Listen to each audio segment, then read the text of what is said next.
Ma'am! Freddie darted after her.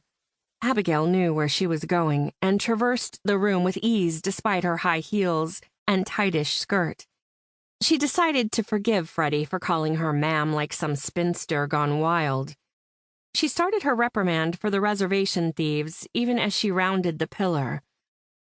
"Look, I don't know who—" Her words trickled off in the shock of seeing Jace, her sweetheart since the 3rd grade, cuddled up to Sherry, her boss.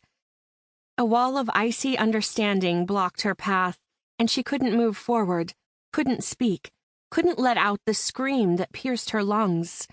This was what all the secrecy was about. Sherry's new boyfriend wasn't some hot and trending actor. He was Abigail's boyfriend, the man she was supposed to marry. Jace jerked his arm away from Sherry, and his forehead turned red. Just his forehead, not his cheeks or his neck like a normal person. His movements drew Abigail's gaze, and she felt her heart crumple up like the tissue paper people put in gift bags. The stuff that is pretty and bright, but the moment you pull it out to reveal the present underneath, it gets smashed into a little ball and tossed out with the rest of the garbage. Sherry licked her shimmering, plump lips and reached for her water glass. Those lips were filled with filler and costly injections. Abigail should know. She was the one who made the appointments, drove Sherry to the plastic surgeon's office, and brought her flavorless slushies for the pain.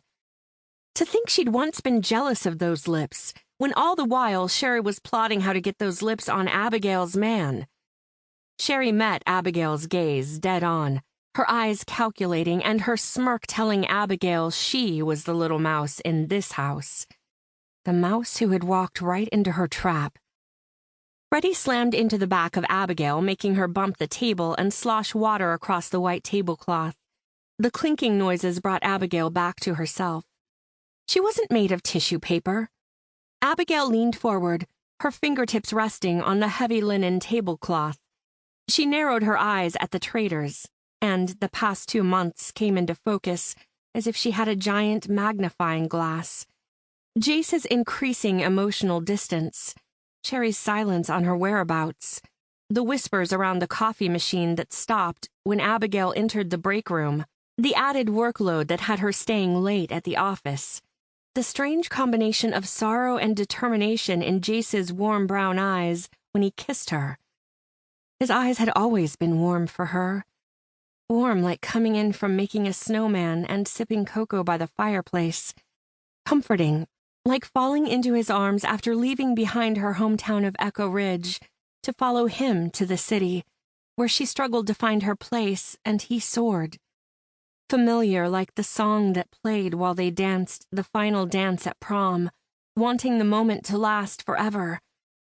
Those were the eyes of the man she loved, eyes that she could read as easily as her own, and right now, they told her she was a fool.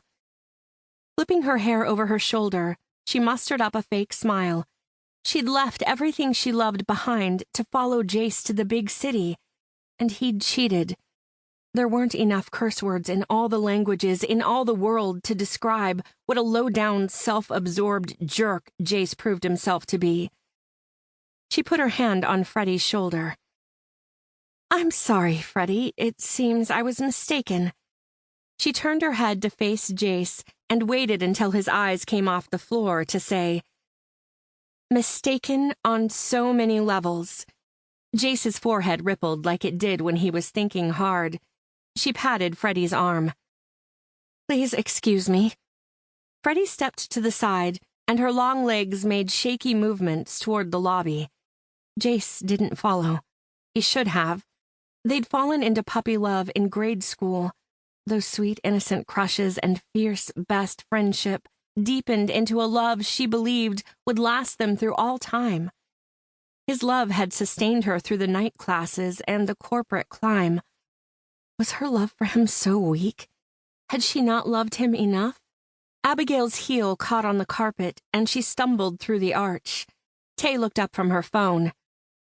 "What's wrong?" she asked. A family counselor, Tay was all sorts of aware when it came to body language. Abigail's little planet had revolved around Jace's sun, and now it was spinning out of control.